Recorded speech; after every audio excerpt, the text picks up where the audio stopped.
मृगधरं वन्दे पशूनां पतिं वन्दे सूर्यशशाङ्कवहिनयनं वन्दे मुकुन्दप्रियं वन्दे भक्तजनाश्रयं च वरदं वन्दे शिवं शङ्करम् ॐ मृत्युञ्जयाय रुद्राय नीलकण्ठाय शम्भवे अमृतेशाय शर्वाय महादेवाय ते नमः। नमस्तेऽस्तु भगवन् विश्वेश्वराय महादेवाय त्र्यम्बकाय त्रिपुरान्तकाय त्रिकाग्निकालाय कालाग्निरुद्राय नीलकण्ठाय मृत्युञ्जयाय सर्वेश्वराय सदाशिवाय श्रीमान् महादेवाय नमः। ॐ नमः शम्भवाय च मयोभवाय च नमः शङ्कराय च मयस्कराय च नमः शिवाय च शिवतराय च ॐ त्र्यम्बकं यजामहे सुगन्धिं पुष्टिवर्धनम् उर्वारुकमिव बन्धनान् मृत्योर्मुक्ष्यमामृतात् नागेन्द्रहाराय त्रिलोचनाय भस्माकराय महेश्वराय नित्याय शुद्धाय दिगम्बराय तस्मै नकाराय नमः शिवाय मन्दाकिनी सलिलचन्दनचर्चिताय नन्दीश्वर प्रमथनाथ महेश्वराय मन्दार पुष्य बहुपुष्य सुपूजिताय तस्मै मकाराय नमः शिवाय शिवाय गौरी वदनाब्जवृन्द सूर्याय रक्षाध्वरनाशकाय श्रीनीलकण्ठाय वृषध्वजाय तस्मै शिकाराय नमः शिवाय वसिष्ठकुम्भोद्भगौतमाय मुनीन्द्रदेवार्चितशेखराय चन्द्रार्कवैश्वानरलोचनाय तस्मै वकाराय नमः शिवाय यज्ञस्वरूपाय जटाधराय पिनाकहस्ताय सनातनाय दिव्याय देवाय दिगम्बराय तस्मै यकाराय नमः शिवाय पञ्चाक्षरमिदं पुण्यं यः पठेत शिवसन्निधौ शिवलोकमवाप्नोति शिवेन सह मोदते।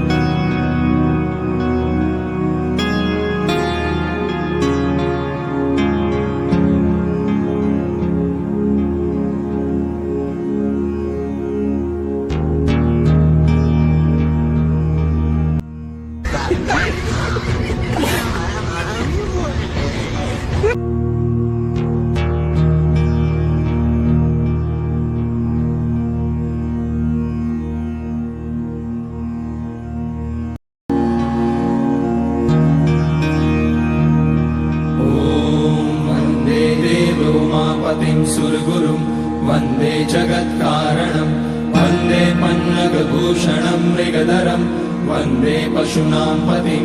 वन्दे सूर्यशशाङ्कवहिनयनं वन्दे मुकुन्दप्रियं वन्दे भक्तजनाश्रयं च वरदं वन्दे शिवं शङ्करम् ॐ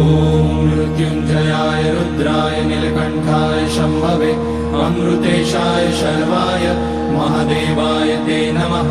नमस्तेऽस्तु भगवन् विश्वेश्वराय महादेवाय त्र्यम्बकाय त्रिपुरान्तकाय त्रिकाग्निकालाय कालाग्निरुद्राय नीलकण्ठाय मृत्युञ्जयाय सर्वेश्वराय सदाशिवाय श्रीमान् महादेवाय नमः। ॐ नमः शम्भवाय च मयोभवाय च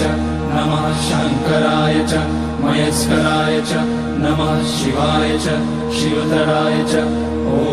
त्र्यम्बकं यजामहे सुगन्धिं पुष्टिवर्धनम् उर्वारुकमिव बन्धनान् मृत्योर्मुक्ष्यमामृतात् नागेन्द्रहाराय त्रिलोचनाय भस्माकराय महेश्वराय नित्याय शुद्धाय दिगम्बराय तस्मै नकाराय नमः शिवाय मन्दाकिनी सलिलचन्दनचर्चिताय